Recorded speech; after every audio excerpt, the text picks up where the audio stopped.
Mitra diamonds മാറുന്ന കാലത്തിന്റെ ആഭരണ സങ്കല്പങ്ങൾക്കൊപ്പം. മിത്ര ഡയമണ്ട്സ്, താഴെപ്പാലം, തിരൂർ. ഞാൻ കഴിഞ്ഞ ദിവസം ഫിറോസിന്റെ സ്ഥാപനം കൊപ്പത്തുണ്ട് എന്ന് മനസ്സിലാക്കി. ഫോൺ ചെയ്ത് ഫിറോസിനോട് ചോദിച്ചു, ഫിറോസ് എമ്മിയിൽ പോകാൻ ആഗ്രഹിക്കുന്നത് എമ്മിയാണോ യുമ്മിയാണോ? എമ്മി എന്നാണ് പറയുന്നത്. പക്ഷെ ഇപ്പൊ തവനൂരിൽ MLA ക്ക് അദ്ദേഹം എന്തിന്റെ പ്രൊഫസർ എന്നാ പറയുന്നത്? ഓക്കെ, അപ്പൊ എമ്മി എവിടെയാണ് എന്ന് ഞാൻ ചോദിച്ചു. അപ്പൊ കൊപ്പത്താണ്. ഞാൻ പറഞ്ഞു, ഒരു ദിവസം ഞാൻ പോകുന്നുണ്ട്, അവിടെ പോയി ഭക്ഷണം കഴിക്കുന്നുണ്ട്. ഞാൻ കേട്ടത് എമ്മിയിൽ ചിക്കൻ വിഭവങ്ങളാണ് കൊടുക്കുന്നതാണ്. പക്ഷെ ഈ അടുത്തായിട്ട് മട്ടൺ വിഭവങ്ങളും കൊടുക്കുന്നുണ്ട്, കൊടുക്കാൻ തുടങ്ങിയെന്ന് കേൾക്കുന്നു. നല്ല ആട്ടിൻ സൂപ്പൊക്കെ വെച്ച് കൊടുക്കാൻ ഫിറോസ് തുടങ്ങിയിട്ടുണ്ടെന്നാണ് മനസ്സിലാക്കുന്നത്. എന്തായാലും ഞാൻ ഈ ഒരു ബിസിനസ് തന്ത്രം ഞാൻ അദ്ദേഹത്തിന് പഠിക്കാൻ ആഗ്രഹിക്കുക. എതിരാളിയെ കൊണ്ട് തന്റെ സ്ഥാപനത്തിന് ഇത്രമേൽ പരസ്യം കൊടുപ്പിച്ച ഒരാൾ ലോക ചരിത്രത്തിലുണ്ടാവില്ല. എന്തൊരു പ്രയാസാണ് KT ജലീൽ. ഫിറോസിന്റെ വരുമാനം എവിടെ നിന്നാണെന്ന് അദ്ദേഹത്തിന് വലിയ സംശയമുള്ളത്. കഴിഞ്ഞ കുറേ ദിവസമായിട്ട് അദ്ദേഹത്തിന്റെ മുഴുവൻ എനർജിയും മുഴുവൻ ഊർജവും തവനൂരിന്റെ MLA വിനിയോഗിക്കുന്നത് ഈ തവനൂർ നിയോജകമണ്ഡലത്തിൽ പോലും അല്ലാത്ത ഫിറോസിന്റെ വരുമാന മാർഗം അന്വേഷിച്ചുകൊണ്ടാണ്. ഞാൻ ചോദിക്കട്ടെ, ഇത് അന്വേഷിക്കുന്ന ജലീല് കഴിഞ്ഞ 10 വർഷമായി അദ്ദേഹത്തിന്റെ മുഖ്യമന്ത്രിയായ പിണറായി വിജയന്റെ മകൾ വീണയുടെ സമ്പാദ്യവും വരുമാനവും എവിടെ നിന്നാണെന്ന് അന്വേഷിച്ചിട്ടുണ്ടോ? കരിമണൽ കമ്പനിയിൽ നിന്ന് ചെയ്യാത്ത പണിയുടെ പേരിൽ ലക്ഷക്കണക്കിന് കോടിക്കണക്കിന് ഉറുപ്പിക മുഖ്യമന്ത്രിയുടെ മകളുടെ അക്കൗണ്ടിലേക്ക് വന്നു എന്ന് പകൽ പോലെ സത്യം പോലെ വെളിച്ചത്ത് വന്നിട്ടും അതിനെതിരെ വായ തുറന്നൊന്നും പറയാത്ത ജലീല്, അധികാരത്തിൽ ഒരു സ്ഥാനത്തും ഇല്ലാത്ത അന്തസ്സായി അധ്വാനിച്ച് ജീവിക്കുന്ന ഫിറോസിനെതിരെ ആക്ഷേപം ഉന്നയിക്കുന്നതിൽ എന്ത് അർത്ഥമാണ്? അല്ലെങ്കിൽ തന്നെ രാഷ്ട്രീയം ഈ നിലയ്ക്ക് തരം താഴ്ത്താൻ പാടില്ല. വ്യക്തിവിരോധം തീർക്കുക, വിദ്വേഷം തീർക്കുക. തവനൂരിന്റെ വികസനത്തെ കുറിച്ചോ തവനൂരിൽ സംഭവിക്കുന്ന ജനങ്ങളുടെ പ്രയാസങ്ങളെ കുറിച്ചോ ഒന്നും പറയാനില്ലാത്തപ്പോ മനുഷ്യരെ വ്യക്തിപരമായിട്ട് ആക്ഷേപിക്കുക, അധിക്ഷേപിക്കുക. ഞാൻ ഇന്ന് ഇങ്ങോട്ട് കടന്നു വരുന്ന സമയത്ത് സഹപ്രവർത്തകർ എനിക്ക് കാണിച്ചു തന്നത് ഫേസ്ബുക്കിൽ ഇന്ന് എനിക്കെതിരെ പോസ്റ്റ് ഇടുന്നു. ഞാൻ ഇന്ന് ലോങ് മാർച്ചിന്റെ ഭാഗമായി മാറി എന്ന് കേട്ടപ്പോഴാണ് ജലീൽ ഇന്ന് എനിക്കെതിരെ എന്ന് തോന്നിപ്പിക്കുന്ന രീതിയിൽ പോസ്റ്റ് ഇട്ടു. ആ പോസ്റ്റ് കണ്ടപ്പോ എനിക്കൊരു കാര്യം ഉറപ്പായി. ഫിറോസ്, പാലക്കാട് ഉപതെരഞ്ഞെടുപ്പിന്റെ സമയത്ത് 2 പത്രങ്ങളിൽ ഇടതുപക്ഷ ജനാധിപത്യ മുന്നണി കൊടുത്ത പരസ്യം, ആ പരസ്യം ആരാണ് എഴുതി കൊടുത്തതെന്ന് എനിക്ക് മനസ്സിലായി. അത് എഴുതി കൊടുത്തത് ജലീലാണ്. അതേ വാചകങ്ങളും അതേ ഘടകങ്ങളുമാണ് ഇന്ന് ജലീൽ പോസ്റ്റ് ഇട്ടുള്ളത്. ഞാൻ അതിനുള്ള മറുപടിയൊക്കെ എന്നോ പറഞ്ഞു പോയതാണ്. അദ്ദേഹത്തിന്റെ തന്നെ നേതാക്കൾ, അദ്ദേഹം തന്നെ വിശ്വസിക്കുന്ന നേതാക്കൾ എനിക്ക് ക്രിസ്റ്റൽ ക്ലിയർ എന്ന സർട്ടിഫിക്കറ്റ് തന്നത്. ആ സർട്ടിഫിക്കറ്റ് വാങ്ങിച്ചുകൊണ്ടാണ് ഞാൻ UDF ചേരാൻ വന്നത്. നിങ്ങൾ ആലോചിച്ചു, CPM-ന്റെ ഓഫീസിൽ പോയി സർട്ടിഫിക്കറ്റ് വാങ്ങി, നല്ല കുട്ടിയാണ് സർട്ടിഫിക്കറ്റ് വാങ്ങി കോൺഗ്രസിലേക്ക് വന്ന ആരെങ്കിലും ഉണ്ട്? ഞാനല്ലേ. എന്നിട്ട് എന്നെ കുറിച്ച് ഇപ്പൊ ആക്ഷേപിക്കാൻ എന്താ അർഹതയുള്ളത്?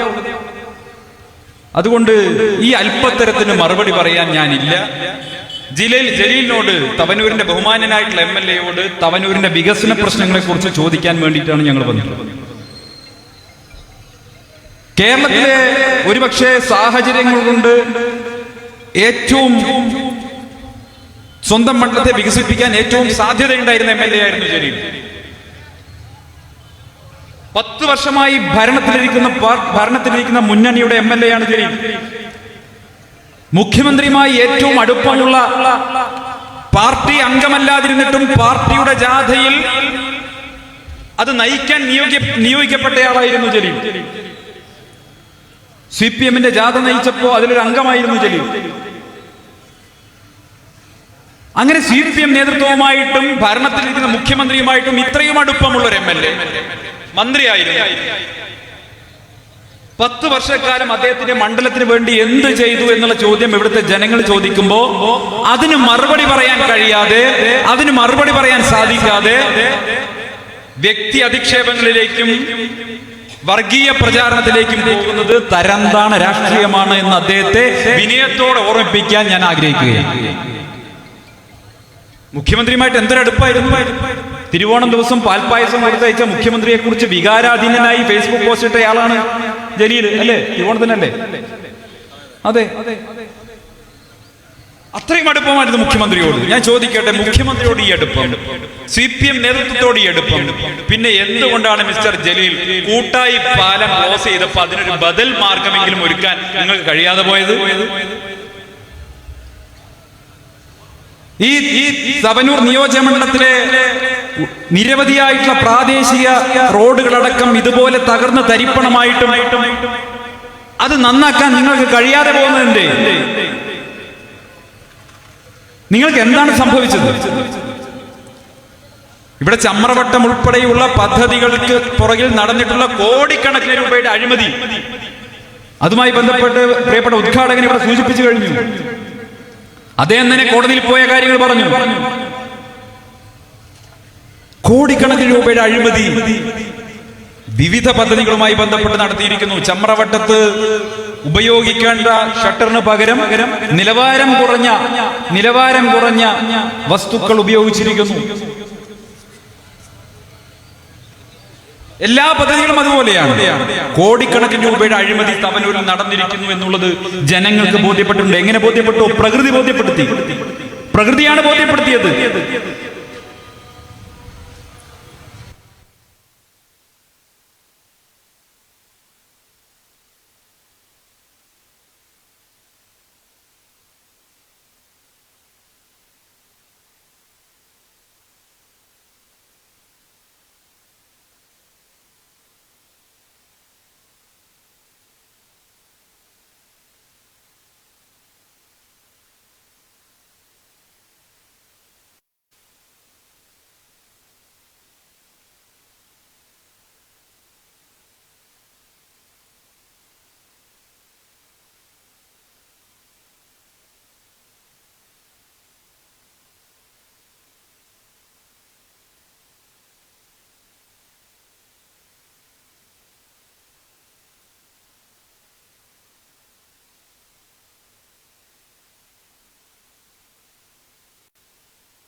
പ്രിയപ്പെട്ടവരെ, തവനൂർ നിയോജകമണ്ഡലത്തിൽ കഴിഞ്ഞ 10 വർഷക്കാലം നടത്തിയിട്ടുള്ള പ്രവർത്തനങ്ങളുടെ പേരിൽ കോടിക്കണക്കിന് രൂപയുടെ തട്ടിപ്പും വെട്ടിപ്പും നടന്നിട്ടുണ്ട് എന്നുള്ളത് പ്രകൃതി തന്നെ ബോധ്യപ്പെടുത്തിയിട്ടുള്ള കാര്യമാണ്. ചോർച്ചകളിലൂടെ, തകർച്ചകളിലൂടെ ഇതെല്ലാം ജനങ്ങൾക്ക് ബോധ്യപ്പെടുന്നു. ഇതിനൊന്നും കൃത്യമായ ഒരു മറുപടി പറയാൻ തവനൂരിലെ MLAക്ക്, തവനൂരിന്റെ ജനപ്രതിനിധിക്ക് സാധിക്കുന്നില്ല.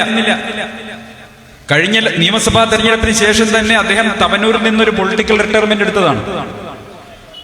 കഴിഞ്ഞ തവണ കഷ്ടിച്ച് രക്ഷപ്പെട്ടതാണ്. ആ രക്ഷപ്പെടലിന്റെ ആശ്വാസത്തിൽ അദ്ദേഹം ഇനി തവനൂരിൽ മത്സരിക്കാനില്ല എന്ന് സ്വയം ബോധ്യപ്പെട്ടതിന്റെ അടിസ്ഥാനത്തിൽ ഇനി മത്സരിച്ചാൽ പരാജയപ്പെടുമെന്ന് ഉറപ്പിച്ചതിന്റെ പേരിൽ അദ്ദേഹം ഇവിടുന്ന് മാറിയെന്നതാണ്.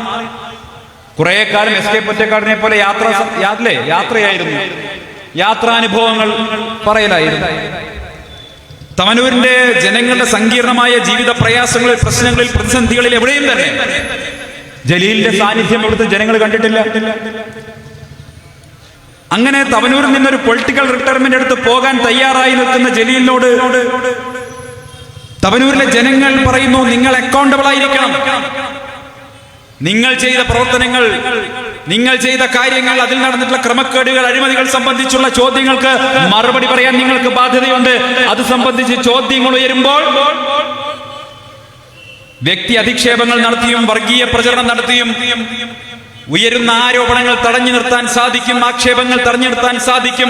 മലവെള്ളപ്പാച്ചിൽ പോലെ തെളിവുകൾ ജലീലിനെതിരായി ഓരോന്നായി പുറത്തു വരുമ്പോൾ അതിനെ പ്രതിരോധിക്കാൻ ജലീൽ ഉയർത്തുന്ന ഈ തരികിട നമ്പറുകൾ പോരാതെ വരുമെന്നാണ് ജലീലിനോട് ഞങ്ങൾക്ക് ഈ സമയത്ത് ഓർമ്മിപ്പിക്കാനുള്ളത്. ജലീൽ പഠിച്ച അഭ്യാസങ്ങളോ ജലീലിന്റെ തരികിട നമ്പറുകളോ ഒന്നും പോരാതെ വരും. കാരണം തെളിവുകളുടെ കുത്തൊഴുക്കാണ് വരുന്നത്. മലയാള സർവകലാശാലയുടെ ഭൂമി ഏറ്റെടുക്കലുമായി ബന്ധപ്പെട്ട് ഫിറോസ് പുറത്തുവിട്ട തെളിവുകൾ, രേഖകൾ, അത് രേഖകളാണ്, സത്യങ്ങൾ വിളിച്ചു പറയുന്ന കാര്യങ്ങൾ. കോടികളുടെ അഴിമതികൾ നടന്നിരിക്കുന്നു. ഇപ്പോ എല്ലാം അവസാനിപ്പിച്ച് കോടികളുടെ സമ്പാദ്യവുമായി അമേരിക്കയിൽ പോയി താമസിക്കാനാണത്രേ തവനൂരിന്റെ MLA ആഗ്രഹിക്കുന്നത്. ഞാൻ ചോദിക്കട്ടെ അദ്ദേഹത്തോട്, നിങ്ങൾ പാഴാക്കിയ 10 വർഷം കൊണ്ട് കഷ്ടപ്പെട്ട ഈ തവനൂരിലെ ജനങ്ങൾ 15 വർഷക്കാലം കൊണ്ട് നിങ്ങൾ പാഴാക്കിയ 15 വർഷക്കാലം കൊണ്ട് 10 വർഷക്കാലം ഭരണത്തിലിരിക്കുന്ന MLA എന്ന നിലയ്ക്ക് നിങ്ങൾ പാഴാക്കിയ ആ 10 വർഷക്കാലം കൊണ്ട് തവനൂരിലെ ജനങ്ങൾ അനുഭവിച്ചിട്ടുള്ള പ്രയാസങ്ങൾക്ക്, അവരനുഭവിക്കുന്ന ഒറ്റപ്പെടലുകൾക്ക്, മംഗലം പോലെയുള്ള പ്രദേശങ്ങൾ ഒരു ദ്വീപ സമൂഹം പോലെ കഴിയേണ്ടി വരുന്ന ഏറ്റവും പ്രയാസകരമായ സാഹചര്യം, ഇതിനൊക്കെ മറുപടി പറയാതെ അമേരിക്കയിൽ പോയി താമസിക്കാനാണോ നിങ്ങളുടെ പരിപാടി? ഒരു കാര്യം നിസ്സംശയം പറയാം, ഇവിടുത്തെ CPM-കാർക്ക് പോലും ഇപ്പൊ അറിയാം, ജലീൽ ഇവിടെ നിന്ന് ഇനി രക്ഷപ്പെടാൻ പോകുന്നില്ല. തവനൂരിൽ ജലീൽ മത്സരിച്ചാൽ രക്ഷപ്പെടാൻ പോകുന്നില്ല എന്ന് CPM-കാർക്ക് പോലും മനസ്സിലായിട്ടുണ്ട്. പക്ഷേ എങ്ങനെയെങ്കിലും അവസാന നിമിഷം ചില ഏർപ്പാടുകൾക്കൊക്കെ വേണ്ടി അദ്ദേഹം ശ്രമിക്കുന്നു എന്നാണ് മനസ്സിലാകുന്നത്. അതിനു വേണ്ടിയിട്ടാണ് ഇപ്പൊ ചില ആരോപണങ്ങളൊക്കെ ഉന്നയിക്കുന്നത്, ലൈം ലൈറ്റിൽ നിൽക്കാനുള്ള പരിശ്രമം നടത്തുന്നു.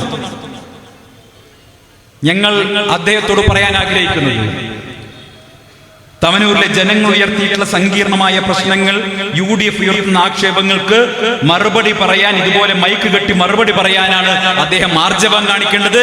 അതിനു പകരം കുളക്കടവിൽ ചില ആളുകൾ പരസ്പരം ഇങ്ങനെ പറയുന്നത് പോലെ മറ്റാളുകളെ കുറിച്ച് പരദൂഷണം പറയുന്ന പരിപാടി ഇനിയെങ്കിലും ജലീൽ അവസാനിപ്പിക്കണം.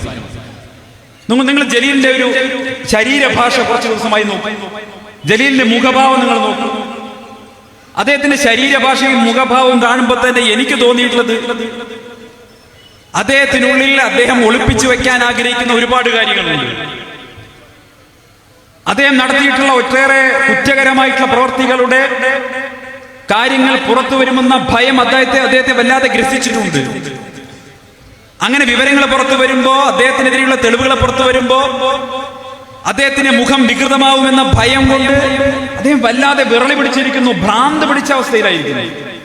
ആ ഭ്രാന്ത് പിടിച്ചവൻ എന്തും പറയുമെന്നുള്ളതാണ് ഇപ്പൊ കാണുന്ന സ്ഥിതി. പ്രിയപ്പെട്ടവരെ, ഞാൻ തവനൂരിന്റെ MLA-യോട് ഇപ്പോൾ ആവശ്യപ്പെടുന്ന ഒരേ ഒരു കാര്യമെന്ന് പറയുന്നത്, അദ്ദേഹം രംഗത്ത് വന്ന് തവനൂരിലെ ജനങ്ങളോട് വിശദീകരിക്കണം, ഇവിടെ ഉയർന്നിട്ടുള്ള ആക്ഷേപങ്ങൾക്ക് മുഴുവൻ മറുപടി പറയാൻ തയ്യാറാകണം. കേരളത്തിലെ മുഴുവൻ ജനങ്ങളും ഇന്ന് ആഗ്രഹിക്കുന്നത് ഇടതുപക്ഷ ജനാധിപത്യ മുന്നണി പിണറായി വിജയന്റെ സർക്കാർ അധികാരത്തിൽ നിന്ന് പുറത്തു പോകണമെന്നുള്ളതാണ്. ഈ സർക്കാർ അധികാരത്തിൽ നിന്ന് പുറത്തു പോകാൻ തുടങ്ങുകയാണെന്നുള്ള കാര്യത്തിൽ ഒരു തർക്കവും വേണ്ട. കേരളത്തിലെ ജനങ്ങളുടെ പൾസ് അതാണ്. കേരളത്തിലുടനീളം യാത്ര ചെയ്യുമ്പോൾ എനിക്ക് മനസ്സിലാക്കാൻ സാധിക്കുന്നത്, പിണറായി സർക്കാരിനെതിരെയുള്ള വലിയ ജനവികാരം നാട്ടിലുണ്ട് എന്നുള്ളതാണ്. CPM-കാർ തന്നെ എന്ന് പറയുന്നു, എങ്ങനെയെങ്കിലും പിണറായിയുടെ ഭരണം അവസാനിക്കണം, നിങ്ങൾ എല്ലാവരും ഒത്തൊരുമിച്ച് നിന്ന് ഈ ഭരണത്തെ ഒന്ന് താഴത്തിറക്കി തരണമെന്നാണ് CPM-കാർ പോലും പലപ്പോഴും രഹസ്യമായിട്ട് പറയുന്നത്. എന്താ കാരണം? ഇല്ലെങ്കിൽ CPM-ന് അറിയാം, ഇനിയും ഈ പിണറായി വിജയന്റെ ഭരണം തുടർന്നാൽ പാർട്ടി ബാക്കി ഉണ്ടാവില്ല, CPM ബാക്കി ഉണ്ടാവില്ല. അതുപോലെയുള്ള അവസ്ഥയായിട്ടുണ്ട്. ഞാൻ ഇക്കഴിഞ്ഞ ദിവസം പത്തനംതിട്ട ജില്ലയിലെ റാന്നി നിയോജകമണ്ഡലത്തിലെ പെരുന്നാട് എന്ന് പറയുന്ന സ്ഥലത്തൊരു പരിപാടിക്ക് പോയി. ഈ പെരുന്നാട് എന്ന് പറയുന്നത് ശബരിമലയിലെ 18ാം പടിക്ക് താഴെ നിന്ന് തുടങ്ങുന്ന നിയോജകമണ്ഡലം. അവിടുത്തെ പരിപാടിക്ക് പോകുന്ന സമയത്ത് വഴിനീള പോസ്റ്ററുകളാണ്, വലിയ പോസ്റ്ററുകൾ. എന്താണ്? അയ്യപ്പ സംഗമം. അയ്യപ്പ സംഗമത്തിന്റെ പോസ്റ്ററുകളാണ്. ആഗോള അയ്യപ്പ സംഗമം. നോക്കുന്ന സമയത്ത് പിണറായി വിജയന്റെ ഫോട്ടോയുണ്ട്, വാസവന്റെ ഫോട്ടോ ഉണ്ട്, അയ്യപ്പന്റെ ഫോട്ടോ മാത്രമേ ഇല്ല. പിണറായി വിജയനുണ്ട്, വാസവനുണ്ട്, അയ്യപ്പനില്ല. പരിപാടി നടന്നപ്പോഴും അതുപോലെയായി. വേദിയിൽ പിണറായി ഉണ്ട്, വാസവനുണ്ട്, പിണറായിക്ക് ഹരഹര പാടുന്ന ഭക്തജന സംഘമുണ്ട്, ഒരൊറ്റ അയ്യപ്പൻ പോലും അങ്ങോട്ട് പോയി നോക്കിയില്ല. ഇപ്പോ സന്ദീപ് വാര്യരുടെ പഴയ BJP ബന്ധം പറഞ്ഞുകൊണ്ട് എന്നെ വർഗീയവാദി എന്നൊക്കെ വിളിക്കാൻ നടക്കുന്ന ജലീൽ ഉൾപ്പെടെയുള്ള സഖാക്കളോട് ഞാൻ ചോദിക്കട്ടെ, നിങ്ങളുടെ കണക്കിൽ ആരാ വലിയ സ്വാമി?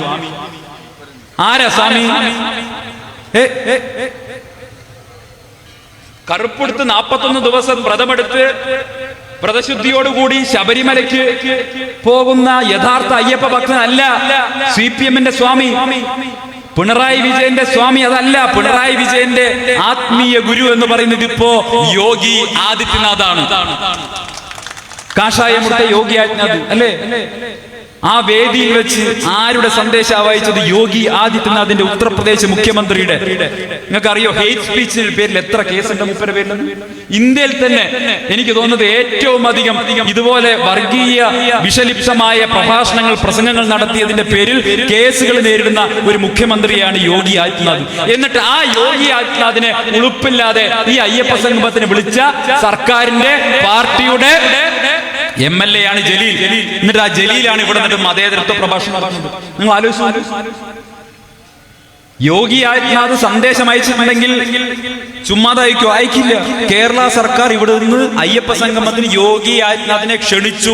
അദ്ദേഹത്തിന് വരാൻ കഴിയാത്തത് കൊണ്ടാണ് അദ്ദേഹം മെസ്സേജ് അയച്ചു കൊടുത്തത് വായിക്കാൻ വേണ്ടിയിട്ട്. അങ്ങനെയാണല്ലോ, ഒരു പരിപാടിക്ക് ക്ഷണിച്ചു കഴിഞ്ഞാൽ വരാൻ സാധിക്കില്ലെങ്കിൽ ഒരു സന്ദേശം അയച്ചു കൊടുക്കും. ആ സന്ദേശമാണ് യോഗി ആദിത്യനാഥ് അയച്ചു കൊടുത്തത്. നിങ്ങൾ ആലോചിച്ച് നോക്കൂ. തൊട്ടപ്പുറത്ത് കർണാടകയിൽ അയ്യപ്പ ഭക്തനായിട്ടുള്ള സിദ്ധരാമയ്യ മുഖ്യമന്ത്രിയായിട്ടുണ്ട്. CPM ക്ഷണിച്ചില്ല. അപ്പുറത്ത് അയ്യപ്പ ഭക്തനായിട്ടുള്ള രേവന്ത് റെഡ്ഡി, ഏറ്റവും അധികം അയ്യപ്പ ഭക്തർ വരുന്ന തെലങ്കാനയുടെ മുഖ്യമന്ത്രി അവിടെയുണ്ട്. ഇവരാരും ക്ഷണിച്ചില്ല. പക്ഷേ ഒരൊറ്റ അയ്യപ്പൻ പോലും ശബരിമലയ്ക്ക് വരാത്ത ഉത്തർപ്രദേശിന്റെ മുഖ്യമന്ത്രി യോഗി ആദിത്യനാഥിനെ വിളിച്ചിരിക്കുകയാണ്. നിങ്ങൾ ആലോചിച്ചു. RSSും പിന്നെ CPM-ഉം BJP-യും CPM-ഉം തമ്മിലുള്ള ഒരു അന്തർധാര ഇതിലും കൂടുതൽ പ്രകടമായിട്ടുള്ള മറ്റൊരു സാഹചര്യമുണ്ട്. യോഗി ആദിത്യനാഥിനെ കൊണ്ടുവന്ന് വേദിയിലെത്തി. ആ യോഗി ആദിത്യനാഥാണ് ഇപ്പോ പിണറായി വിജയന്റെ ആത്മീയ ഗുരു. ഞാൻ CPM-മാർ ഒരു കാര്യം പറയാൻ ആഗ്രഹിക്കുകയാണ്. യഥാർത്ഥ അയ്യപ്പ ഭക്തരുണ്ട്.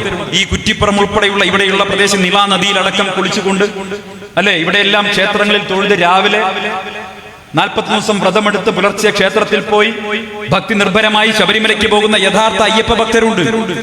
ആ അയ്യപ്പ ഭക്തരുടെ മനസ്സിൽ നിന്നും നിങ്ങൾ ഏൽപ്പിച്ച മുറിവ്, ശബരിമലയോട് നിങ്ങൾ ചെയ്ത ചതി, അയ്യപ്പ ഭക്തരോട് നിങ്ങൾ ചെയ്ത ചതി, അതിന് അയ്യപ്പ സംഗമമല്ല, 41 ദിവസം റിയാസും പിണറായി വിജയനും വ്രതമെടുത്ത് ശബരിമലയ്ക്ക് കെട്ടി പോയാൽ പോലും അയ്യപ്പ ഭക്തരുടെ മനസ്സിലേറ്റ മുറിവിന് അത് പരിഹാരമാവുകയില്ല. കോൺഗ്രസിന്റെ വേദിയിൽ വെച്ച് എനിക്ക് അഭിമാനത്തോടെ അന്തസ്സോടെ പറയാൻ പറ്റും, ശബരിമലയുടെ ആചാരം സംരക്ഷിക്കാൻ, ശബരിമലയിൽ ആചാര ലംഘനം നടക്കരുത്, യുവതീ പ്രവേശനം അരുത് എന്ന് പറഞ്ഞുകൊണ്ട് സുപ്രീം കോടതിയിൽ അഫിഡവിറ്റ് കൊടുത്തത് ക്രൈസ്തവ വിശ്വാസിയായിരുന്ന കേരളത്തിന്റെ മുൻ മുഖ്യമന്ത്രി ഉമ്മൻചാണ്ടി ആയിരുന്നു എന്നുള്ള കാര്യം എനിക്ക് അഭിമാനത്തോടെ പറയാൻ പറ്റും. ആ ഉമ്മൻചാണ്ടി മുഖ്യമന്ത്രിയായിരുന്നു. ഉമ്മൻചാണ്ടി കൊടുത്ത അഫിഡവിറ്റ് തിരുത്തിയിട്ടാണ് പിണറായി വിജയന്റെ സർക്കാർ ആചാര ലംഘനത്തിന് വേണ്ടി അനുകൂലമായ അഫിഡവിറ്റ് സുപ്രീം കോടതിയിൽ കൊണ്ടുപോയി കൊടുത്തത്. ഈ അയ്യപ്പ സംഗമൊക്കെ നടത്തുന്നതിന് മുമ്പ് ആ അഫിഡവിറ്റ് പിൻവലിച്ചിട്ടുണ്ടോ? എന്നിട്ടിപ്പോ നിങ്ങൾ ആലോചിച്ച് നോക്കൂ. ഞാൻ അന്നേ പറഞ്ഞതാണ്, പിണറായി വിജയൻ കുറച്ചു വർഷം മുമ്പ് ശബരിമലയ്ക്ക് കയറി. അവിടെ പോയി അന്നേ ഭക്തര് ജാഗ്രത കാണിക്കേണ്ടതായിരുന്നു. മീശ മാധവൻ സിനിമയിലുണ്ടല്ലോ, അമ്പലത്തിന് നേർക്ക് നോക്കിയിട്ട് മാധവൻ ഇങ്ങനെ മീശ വിരിക്കും, വിഗ്രഹം കാണാനില്ലാതെ. അതുപോലെയാണ് ഇയാള് പോയി. ഇപ്പൊ സ്വർണ്ണപ്പാളി കാണാനില്ല, 4 കിലോ സ്വർണം കാണാനില്ല ശബരിമലയിൽ. സാധനം ഊരി കൊടുത്തിരിക്കുകയാണ്. ഏതോ ഒരുത്തം വന്നിട്ട് ഇത് നേരാക്കി കൊടുക്കാന്ന് പറഞ്ഞ, എന്നാ നീ പോയി നേരാക്കിക്കോ എന്ന് പറഞ്ഞ അവന്റെ കയ്യിൽ ഈ സാധനം അഴിച്ചു കൊടുത്തിരിക്കുകയാണ്. 30 കിലോയിലധികം സ്വർണം ചെലവാക്കിക്കൊണ്ട് വിജയ് മല്യ സ്വർണ്ണപ്പാളി പിടിപ്പിച്ച ശബരിമലയിലെ ദ്വാരപാലകരുടെ അവിടെയുള്ള ഭാഗം കറുത്തുപോയി എന്ന് പറഞ്ഞ് അത് അഴിച്ചെടുത്ത് കൊടുത്തപ്പോ മഹസറിൽ എഴുതി ചെമ്പ്. ഇത് കൊണ്ടുപോയി 30 ദിവസത്തിലധികം ബാംഗ്ലൂരിൽ ഈ കൊണ്ടുപോയ വിദ്വാന്റെ വീട്ടിൽ വെച്ചു. അവിടുന്ന് പണപ്പിരിവ് നടത്തി. അവസാനം ചെന്നൈയിൽ കൊണ്ടുപോയി തിരിച്ചു വന്നപ്പോ തിരിച്ചു കൊണ്ടുവന്ന് വെച്ചു 2019. 99 സ്വർണം പൂശിയത് 2019 കൊണ്ടുവന്ന് തിരിച്ചു വെച്ചു. വീണ്ടും 2025 ആയപ്പോ സർക്കാരിന് തോന്നി പ്രഭ മങ്ങി, അതുകൊണ്ട് വീണ്ടും സ്വർണം വീണ്ടും അഴിച്ചെടുത്തു, വീണ്ടും കൊടുത്തു. അപ്പോഴാണ് കോടതി ഇടപെട്ടത്. നോക്കുന്ന സമയത്ത് 4 കിലോയിലധികം സ്വർണത്തിന്റെ കുറവ് സംഭവിച്ചിരിക്കും. ശബരിമലയിൽ ആചാര ലംഘനം നടത്തുക മാത്രമല്ല, ശബരിമലയിലുള്ള സ്വർണമടക്കം മോഷ്ടിച്ചു കൊണ്ടുപോയ അമ്പലം വിഴുങ്ങികളാണ് ഇന്ന് കേരളം ഭരിക്കുന്നതെന്ന് പറയാൻ ഞങ്ങൾക്ക് ലജ്ജയുണ്ട്. അമ്പലം വിഴുങ്ങി കരിപ്പൂർ എയർപോർട്ടിലുണ്ട് സ്വർണം പൊട്ടിക്കുന്ന ടീം, കേട്ടിട്ടുണ്ട് അല്ലേ? സ്വർണം പൊട്ടിക്കുന്ന ടീം. അതുപോലെ CPM സ്പോൺസേഡ് സ്വർണം പൊട്ടിക്കൽ ടീം ആകാശ് തില്ലങ്കേരിയെ പോലെയുള്ളവർ ആണല്ലോ. അങ്ങനെ എയർപോർട്ട് കേന്ദ്രീകരിച്ച് CPM നടത്തുന്ന സ്വർണം പൊട്ടിക്കലിന് ആകാശ് തില്ലങ്കേരിയാണ് നേതൃത്വം കൊടുക്കുന്നതെങ്കിൽ ക്ഷേത്രങ്ങൾ കേന്ദ്രീകരിച്ച് CPM നടത്തുന്ന സ്വർണം പൊട്ടിക്കലിന് നേതൃത്വം കൊടുക്കുന്നത് ഉണ്ണികൃഷ്ണൻ പോറ്റി എന്ന് പറയുന്ന ഒരുത്തനാണ്. ക്ഷേത്രങ്ങളെ പോലും വെറുതെ വിട്ടിട്ടില്ല, ആരാധനാലയങ്ങളെ വെറുതെ വിടുന്നില്ല. സമസ്ത മേഖലയും കേരളത്തെ തകർത്ത് തരിപ്പണാക്കിയില്ലേ? ഇനി ഏത് മേഖലയെ രക്ഷപ്പെടാൻ ബാക്കിയുള്ളത്? നാട്ടിലെ ജനങ്ങൾക്ക് 10 ഉറുപ്പികയുടെ ഉപയോഗം ഇവരെ കൊണ്ടുണ്ടായിട്ടുണ്ടോ കഴിഞ്ഞ 10 വർഷക്കാലം കൊണ്ട്? ഞാൻ ചോദിക്കട്ടെ, ആരോഗ്യ മേഖല ഇപ്പോ തിരുവനന്തപുരം മെഡിക്കൽ കോളേജിൽ ന്യൂറോളജി വിഭാഗം മേധാവി ഫേസ്ബുക്കിൽ എഴുതി. എന്താ എഴുതിയത്? അദ്ദേഹം എഴുതിയത്, തന്റെ മകന്റെ പ്രായമുള്ള കുട്ടിയുടെ മുഖത്ത് നോക്കി സർജറി മാറ്റി വെച്ചിരിക്കുന്നു എന്ന് പറയുമ്പോൾ എന്റെ ഹൃദയത്തിൽ കത്തിയിറക്കുന്ന വേദന. എന്താ കാരണം? സർജറി ചെയ്യാൻ ആവശ്യമായ നൂലില്ല, മരുന്നില്ല. മെഡിക്കൽ കോളേജ് ഇടിഞ്ഞു പൊളിഞ്ഞ് വീഴുകയാണ്, അതിന്റെ ചോട്ടിൽപ്പെട്ട് ആളുകൾ മരിക്കുന്നു. ആരോഗ്യ മേഖല പാടെ തകർന്നിരിക്കുന്നു. നിങ്ങൾക്ക് ഓർമ്മയുണ്ടോ, ഇവിടെ ഉമ്മൻചാണ്ടി മുഖ്യമന്ത്രിയായിരുന്ന കാലത്ത് ഈ തവനൂരിന്റെ മണ്ണിൽ നിന്ന്, നരിപ്പറമ്പിന്റെ മണ്ണിൽ നിന്ന് ഇവിടുത്തെ ഏതെങ്കിലും UDF നേതാവിന്റെ കൈ പിടിച്ചുകൊണ്ട് മലപ്പുറത്ത് മുഖ്യമന്ത്രി ഉമ്മൻചാണ്ടി വന്നിരുന്ന ജനസമ്പർക്ക പരിപാടിയിലേക്ക് പോയ പാവപ്പെട്ടവൻ അവന്റെ പരാതിയും പരിഭവവും പ്രശ്നങ്ങളും ഒരപ്പായ കടലാസിൽ എഴുതി കൊണ്ടുപോയപ്പോ അവസാനത്തെ തന്നെ കാണാൻ വരുന്ന അവസാനത്തെയാളെയും കണ്ടതിന് ശേഷം മാത്രം 24 മണിക്കൂർ നേരം ഈ വേദിയിൽ ഇങ്ങനെ നിന്ന് വെറും ഒരു ഇളനീര് വെള്ളം മാത്രം കുടിച്ച് തന്നെ കാണാൻ വരുന്ന അവസാനത്തെ പാവപ്പെട്ടവനെയും കണ്ട് അവൻ പരാതി എഴുതിക്കൊണ്ടുവരുന്ന അരപ്പായ കടലാസിന്റെ പുറകിൽ തന്നെ അതിനുള്ള പരിഹാരവും കണ്ട് തിരിച്ചയച്ചിരുന്ന ഒരു മുഖ്യമന്ത്രി ഉണ്ടായിരുന്നു. ആ മുഖ്യമന്ത്രിയുടെ പേരാണ് ഉമ്മൻചാണ്ടി. പക്ഷെ ഇപ്പോ നിങ്ങൾ ആലോചിച്ച് നോക്കൂ, ഇപ്പൊ ഏതെങ്കിലും പാവപ്പെട്ടവന്, സാധാരണക്കാരന് ഏതെങ്കിലും ഒരു ചികിത്സാനുകൂല്യം കിട്ടുന്നുണ്ടോ? പണ്ട് ഹൃദയ ശസ്ത്രക്രിയ ഉൾപ്പെടെയുള്ള കാര്യങ്ങൾക്ക് ലക്ഷക്കണക്കിന് ഉറുപ്പ്യ ഈ പ്രദേശത്തെ ആളുകൾക്ക് കിട്ടിയിട്ടില്ലേ? ഇന്ന് 10 രൂപയുടെ സഹായം കിട്ടുന്നുണ്ടോ പിണറായി സർക്കാരിന്റെ കയ്യിൽ നിന്ന്? പണ്ട് പദ്ധതി ഉണ്ടായിരുന്നല്ലോ, കാരുണ്യ ബെനവലന്റ് ഫണ്ട് ഉണ്ടായിരുന്നു. ഇന്ന് ആ പദ്ധതി നിർത്തലാക്കി. ഒരു തരത്തിലും സാധാരണക്കാരന്, പാവപ്പെട്ടവന് 10 രൂപ കിട്ടാത്തൊരു സർക്കാർ. ക്ഷേമ പെൻഷൻ 18 മാസം മുടക്കി. സർക്കാർ ജീവനക്കാരുടെ DA കുടിശ്ശിക അത് 19%. ഇവിടുത്തെ കോൺട്രാക്ടർമാർക്ക് കിട്ടാനുള്ള പണം ഒന്നും കിട്ടുന്നില്ല. അതുകൊണ്ട് റോഡുകൾ അടക്കമുള്ള കാര്യങ്ങൾ തകർന്നു കിടക്കുന്നു. അങ്ങനെ സമസ്ത മേഖലകളിലും സമ്പൂർണമായി 10 രൂപയുടെ ഉപയോഗം പോലും ജനങ്ങൾക്കില്ലാത്തൊരു സർക്കാർ ഭരിക്കുന്നു. അങ്ങനെ പറഞ്ഞുകൂടാ, ഈ അടുത്ത കാലത്താണ് ഒരു വിഭാഗം ആളുകൾക്ക് മാത്രം പൈസ കൊടുക്കാൻ തുടങ്ങിയത്. ആർക്കാ? ഈ അടുത്ത ദിവസം ഞാൻ ഒരാളെ കണ്ടു, വഴിയരികിൽ നിന്ന് കരയാണ്. 20 രൂപയുടെ നോട്ട് കൊടുത്തു. ഞാൻ ചോദിച്ചു, എന്താ മോനെ കരയുന്നത്? ആദ്യമായിട്ട് പിണറായിയുടെ കയ്യിൽ നിന്ന് 10 റുപ്യ ഇങ്ങോട്ട് കിട്ടി, അതിന്റെ സന്തോഷാന്നാ പറഞ്ഞു. മൂപ്പര് ബീവറേജിൽ പോയിട്ട് ഒരു കുപ്പി വാങ്ങി. ആ കുപ്പിയിൽ നിന്ന് മദ്യം എടുത്ത് 1 ലിറ്ററിന്റെ വെള്ള കുപ്പിയിലേക്ക് ഒഴിച്ചു. ഈ ബോട്ടിൽ തിരിച്ചു കൊടുത്തപ്പോ ബീവറേജിൽ നിന്ന് 20 റുപ്യ തിരിച്ചു കൊടുത്തു. ആദ്യമായിട്ട് പിണറായിയുടെ കയ്യിൽ നിന്ന് 10 റുപ്യ കിട്ടിയതിന്റെ സന്തോഷാണ്, ആനന്ദക്കണ്ണീരാണ് സന്ദീപേട്ടാന്ന് പറഞ്ഞത്. അതല്ലാതെ ഈ നാട്ടിലെ കള്ളുകുടിയന്മാർക്കല്ലാതെ, അതും ഈ അവസാന സമയത്ത് കിട്ടിയ 20 റുപ്യ അല്ലാതെ പിണറായി സർക്കാരിന്റെ കയ്യിൽ നിന്ന് 10 നയാ പൈസ സഹായം കിട്ടിയ ഏതെങ്കിലും ഒരു മനുഷ്യനെ കാണിച്ചു തരാൻ പറ്റും? അദ്ദേഹത്തിന്റെ മകൾക്കല്ലാതെ കേരളത്തിൽ ആർക്കാണ് കൃത്യമായിട്ട് ശമ്പളമെങ്കിലും കിട്ടിയിട്ടില്ല, ചെയ്യാത്ത പണിക്കാണെങ്കിൽ പോലും? ഏത് മേഖലയെ അവർ തകർക്കാതിരുന്നിട്ടുണ്ട്? വിദ്യാഭ്യാസ മേഖലയെ തകർത്തു. ഇവിടുത്തെ KSRTC ഉൾപ്പെടെയുള്ള പൊതുഗതാഗത സംവിധാനത്തെ തകർത്തു. അങ്ങനെ സമ്പൂർണമായി നാടിനെ തകർത്തെറിഞ്ഞൊരു സർക്കാർ 10 വർഷമായി കേരളം ഭരിക്കുമ്പോൾ ആ സർക്കാർ പുറത്തു പോകണമെന്ന് കേരളത്തിലെ ജനങ്ങൾ ആഗ്രഹിക്കുന്നു. പ്രിയപ്പെട്ടവരെ, ഞാൻ ദീർഘിപ്പിക്കില്ല, ഫിറോസ് അടക്കമുള്ളവർ സംസാരിക്കാനിരിക്കില്ല. 1-2 കാര്യങ്ങൾ മാത്രം പറയാം. അങ്ങനെ സമ്പൂർണമായി കേരളത്തെ തകർത്തതിനു ശേഷം ജനങ്ങളുടെ പ്രാക്ക് വാങ്ങി പുറത്തു പോകാനിരിക്കുന്ന സർക്കാർ അവസാനത്തെ ശ്രമം എന്ന നിലയ്ക്ക് നോക്കുകയാണ്, എന്താണ്? മെസ്സിനെ കൊണ്ടുവരാൻ. ഇനി മെസ്സി വന്നിട്ട് അർജന്റീന ടീം വന്ന് കേരളത്തിൽ എന്തെങ്കിലും ചെയ്ത് ഞങ്ങളെ ജയിപ്പിക്കുമോ എന്നൊരു പരിശ്രമമാണ് ഇപ്പൊ ഇടതുപക്ഷ സർക്കാർ നോക്കിക്കൊണ്ടിരിക്കുന്നത്. ഞാനൊരു കാര്യം പറയാം, മെസ്സി തന്നെ പലതവണ കളിച്ചിട്ടാണ് അർജന്റീനയ്ക്ക് കപ്പ് വാങ്ങിക്കൊടുത്തത്. മനസ്സിലായില്ലേ? മെസ്സി ഗോളടിച്ചാലൊന്നും പിണറായി വിജയൻ കപ്പ് കിട്ടാൻ പോകുന്നില്ല. മെസ്സി വരട്ടെ, നല്ല കാര്യം. പക്ഷെ മെസ്സി വന്നതുകൊണ്ട് പിണറായി വിജയന് കപ്പ് കിട്ടുമെന്ന് പിണറായി വിജയൻ കരുതണ്ട. പിണറായി വിജയനുള്ള കപ്പ് കേരളത്തിലെ ജനങ്ങൾ എടുത്തു വെച്ചിട്ടുണ്ട്. അത് തിരഞ്ഞെടുപ്പ് കഴിയുമ്പോൾ പുറത്തോട്ട് പോകാനുള്ള കപ്പാണ്. കേരളത്തിന്റെ പ്രയോറിറ്റി എന്താണ്? കേരളത്തിലെ ജനങ്ങളുടെ പ്രയോറിറ്റി എന്തായിരിക്കണം? വികസന കാര്യത്തിൽ കേരളത്തിലെ ഗവൺമെന്റ് പാടെ പരാജയപ്പെട്ടു. കേരളത്തിന്റെ സാമ്പത്തിക മിസ്മാനേജ്മെന്റ് അടക്കമുള്ള വിഷയങ്ങൾ, സമ്പൂർണ്ണമായിട്ടുള്ള വിലക്കയറ്റം, ഉപ്പ് മുതൽ കർപ്പൂരം വരെയുള്ള സാധനങ്ങളുടെ വിലക്കയറ്റം, അങ്ങനെ സർക്കാരിനെ ജനങ്ങൾ സമ്പൂർണ്ണമായി വെറുത്തിരിക്കുന്നു. അവിടെയാണ് വർഗീയ വിഭജനം ഉണ്ടാക്കാൻ നോക്കുന്നത്. എങ്ങനെയാ വർഗീയ വിഭജനം ഉണ്ടാക്കുന്നത്? മനുഷ്യനെ മതത്തിന്റെ പേരിൽ വിവിധ സമ്മേളനങ്ങൾ നടത്തുന്നു. ന്യൂനപക്ഷ സമ്മേളനം, അയ്യപ്പ സ്വാമിമാരുടെ സമ്മേളനം, ആ സമ്മേളനം, ഈ സമ്മേളനം. BJP-ക്കാരെക്കാൾ നന്നായി BJP-ക്കാരുടെ വർഗീയത പറയുന്ന പാർട്ടിയായി, ഗവൺമെന്റായി പിണറായി വിജയന്റെ ഗവൺമെന്റ് മാറി. അതുകൊണ്ടാണ് UDF ഇവർക്കൊരു പേരിട്ടത് CJP എന്ന്. CPM-ഉം BJP-യും തമ്മിലുള്ള ധാരണ നിങ്ങൾ ആലോചിച്ച് നോക്ക്. ഈ രാജ്യത്ത് ഇന്ന് ഗാന്ധി ജയന്തിയാണ്. ഗാന്ധി ജയന്തി നമ്മൾ ആഘോഷിക്കുന്ന ഇതേ സമയത്ത് മറ്റൊരു കൂട്ടർ മറ്റൊരു ആഘോഷം നടത്തുന്നുണ്ട്. അതെന്താണ്? RSSന്റെ 100ാം വാർഷികമാണ്. RSSന്റെ 100ാം വാർഷികമാണ്. പണ്ട് RSSന്റെ BJP-യുടെ സംഘപരിവാറിന്റെ ഭാഗമായിരുന്ന ഒരാളെന്ന നിലയ്ക്ക് ഈ ദിവസം എനിക്ക് ചില കാര്യങ്ങൾ പറയാനുണ്ട്. ആ കാര്യമെന്ന് പറയുന്നത്, എനിക്കിന്ന് അഭിമാനത്തോടെ ഗാന്ധി ജയന്തി ദിവസം തല ഉയർത്തിപ്പിടിച്ചുകൊണ്ട് പറയാൻ സാധിക്കും, RSSന് പോലും ഇന്ത്യൻ ഭരണഘടനയുടെ ശക്തിക്ക് മുന്നിൽ പരാജയപ്പെടേണ്ടി വന്നിരിക്കുന്നു. RSS സ്ഥാപിച്ച സമയത്ത് എന്തൊക്കെ അവകാശവാദങ്ങളാണോ ലക്ഷ്യങ്ങളാണോ ഉണ്ടായിരുന്നത്, അതിൽ നിന്ന് മുഴുവൻ അവർക്ക് പിൻവലിയേണ്ടി വന്നിരിക്കുന്നു.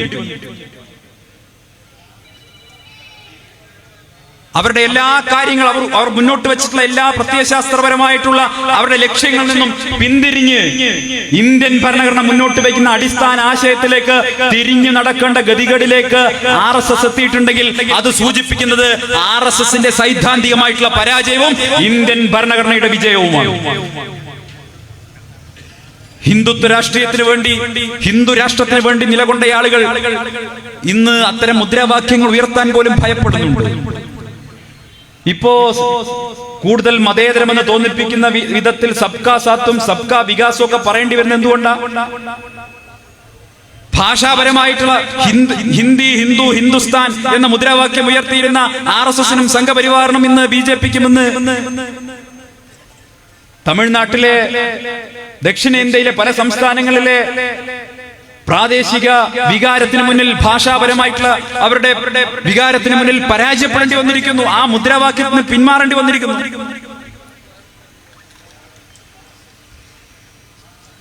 അപ്പോൾ അത് സൂചിപ്പിക്കുന്നത് ഭരണഘടന മുന്നോട്ട് വെച്ചിട്ടുള്ള തുല്യത, മതേതരത്വം എന്നീ അടിസ്ഥാനപരമായിട്ടുള്ള ആശയങ്ങൾ, ആ അടിസ്ഥാനപരമായ ആശയങ്ങളെ പരാജയപ്പെടുത്താൻ RSSന് ഒരു 100 വർഷമല്ല 10,000 വർഷം ജനിച്ചു മരിച്ചാലും ഈ രാജ്യത്ത് സാധ്യമല്ല എന്ന് തെളിയിക്കപ്പെട്ട ദിവസം കൂടിയാണ്. സാധ്യമല്ല.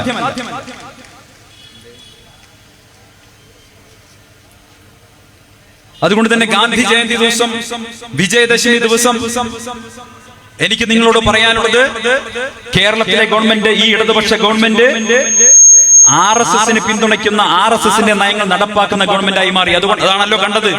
രാഹുൽ ഗാന്ധിയുടെ നെഞ്ചത്തേക്ക് വെടിയുണ്ട പായിക്കുമെന്ന് തവനൂരിൽ ജനിച്ചു വളർന്ന ഒരു മാന്യം പറഞ്ഞപ്പോ പരാതി കൊടുത്തതിനു ശേഷം 4 ദിവസം കഴിയേണ്ടി വന്നു ഒരു കേസെടുക്കാൻ. സംസ്ഥാനത്തെ പ്രതിപക്ഷം മുഴുവൻ തെരുവിലിറങ്ങി പ്രക്ഷോഭം നടത്തേണ്ട ഗതികേട് വന്നു.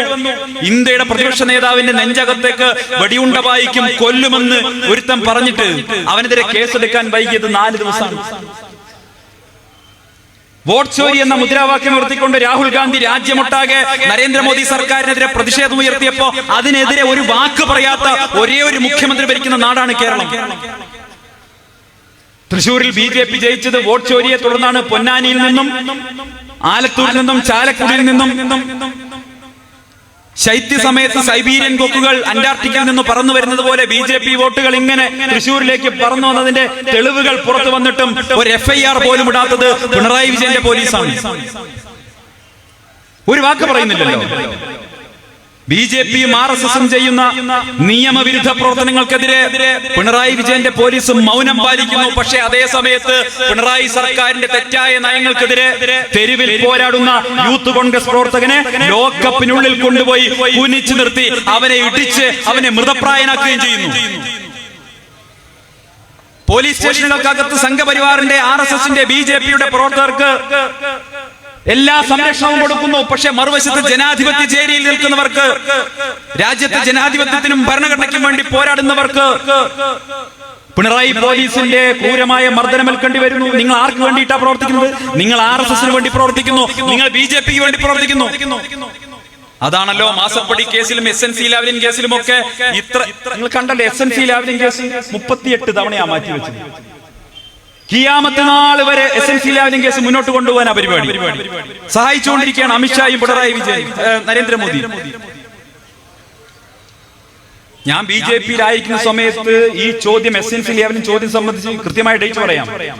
പാലക്കാട് അഹല്യയിൽ നടന്ന BJPയുടെ പഠന ശിബിരം, സംസ്ഥാന പഠന ശിബിരത്തിൽ ഇന്നത്തെയും അഖിലേന്ത്യാ സംഘടനാ സെക്രട്ടറി BL സന്തോഷിനോട് അതിൽ പങ്കെടുത്ത ശിബിരാർത്ഥികൾ ചോദിച്ചു. ഞങ്ങളോട് നിരന്തരമായി ഈ ചോദ്യം UDF ചോദിക്കുന്നു, കോൺഗ്രസ് ചോദിക്കുന്നു, ഞങ്ങൾക്ക് മറുപടിയില്ല. എന്തുകൊണ്ടാണ് ഇങ്ങനെ തുടർച്ചയായി ഇത് മാറ്റിവെക്കുന്നതെന്ന് ചോദിച്ചപ്പോ ചോദ്യം ചോദിച്ച BJP പ്രവർത്തകരോട് BL സന്തോഷ് തട്ടിക്കയറുകയാണ് ചെയ്തത്. ഞാൻ ആദ്യമായിട്ടത് പറയുന്നത്. തട്ടിക്കയറുക ചെയ്തത്. എന്നിട്ട് പറഞ്ഞു, രാജ്യത്ത് തെരഞ്ഞെടുപ്പിൽ ജയിക്കാൻ ചില സ്ട്രാറ്റജികൾ ഉണ്ടാവും.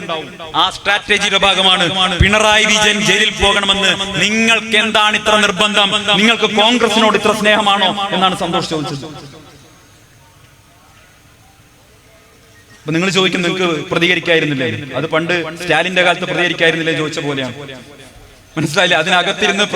അതിനകത്തിരുന്ന് പ്രതിഷേധിച്ചു കഴിഞ്ഞാൽ തിരുമല അനിയുടെ ഗതി എനിക്കും വരുമായിരുന്നു. അത് കയറെടുക്കാൻ ഞാൻ തയ്യാറല്ലാത്തത് കൊണ്ടാണ് ഞാൻ കോൺഗ്രസിലേക്ക് പോകുന്നത്. അതുപോലെയുള്ള ഒരു സംവിധാനമാണ്. BJPയുടെ അഖിലേന്ത്യാ സംഘടനാ സെക്രട്ടറി പറഞ്ഞ കാര്യം പറയുന്നത്. പിണറായി വിജയനെ ദ്രോഹിക്കണം അല്ലെങ്കിൽ പിണറായി ജയിലിൽ പോകണമെന്ന് നിങ്ങൾക്ക് എന്താണ് ആഗ്രഹമെന്ന് മറു ചോദ്യമാണ് ചോദിച്ചത്. കോടിക്കണക്കിന് രൂപയുടെ അഴിമതി ഒളിപ്പിച്ചു വെക്കാൻ BJP സഹായിക്കുന്നു. മറുവശത്ത് BJP നേതാക്കന്മാർ നടത്തിയിട്ടുള്ള തട്ടിപ്പുകൾ, വെട്ടിപ്പുകൾ, കൊടകര ഉൾപ്പെടെയുള്ള വിഷയങ്ങൾ, വയനാട് ഉൾപ്പെടെയുള്ള വിഷയങ്ങൾ, അതുപോലെ തന്നെ കാസർഗോഡ് മഞ്ചേശ്വരത്ത് തെരഞ്ഞെടുപ്പ് അട്ടിമറിക്കാൻ നടത്തിയ പരിശ്രമങ്ങൾ, ഇതെല്ലാം ആ കേസുകൾ മുഴുവൻ അട്ടിമറിച്ചു. ഒടുവിൽ തൃശ്ശൂരിൽ വോട്ട് ചോരിയുടെ കേസും ഇപ്പോ പിണറായി വിജയന്റെ പോലീസ് അട്ടിമറിച്ചു കൊടുത്തു. എന്തൊരു സ്നേഹമാണ്, എന്തൊരു സൗഹാർദ്ദമാണ് ഇവർ തമ്മിൽ.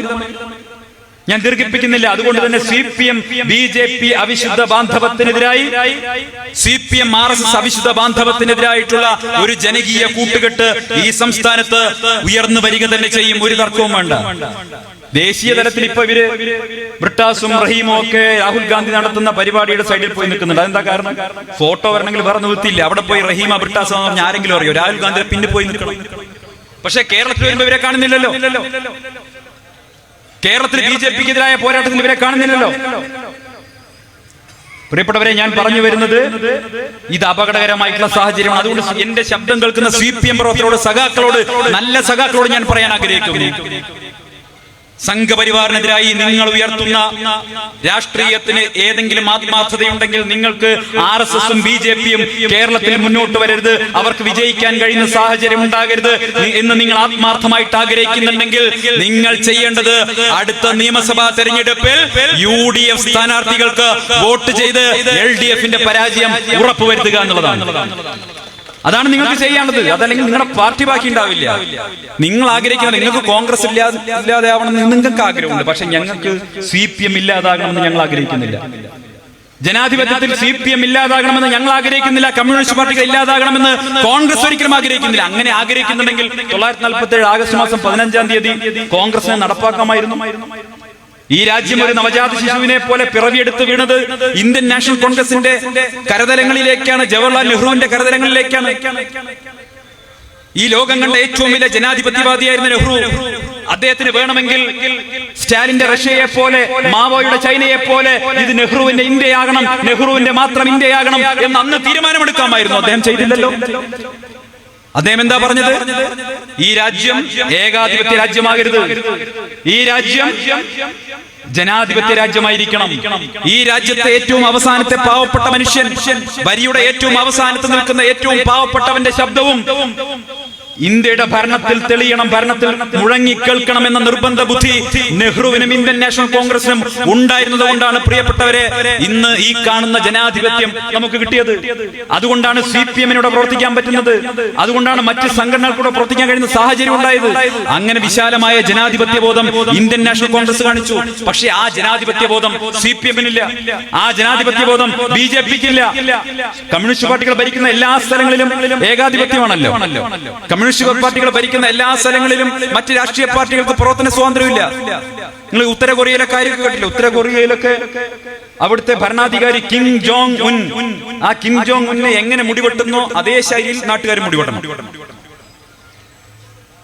തിരുവായ്ക്ക് എതിർവായി ഇല്ലാത്ത സ്ഥലങ്ങളാണ്. നിങ്ങൾ ആലോചിച്ച് നോക്കൂ, 47 ആഗസ്റ്റ് മാസം 15-ാം തീയതി കമ്മ്യൂണിസ്റ്റ് പാർട്ടിക്ക് എങ്ങാനുമായിരുന്നു ഇന്ത്യയിൽ അധികാരം കിട്ടിയിരുന്നെങ്കിൽ ഈ നാട്ടിന്റെ അവസ്ഥ എന്താ?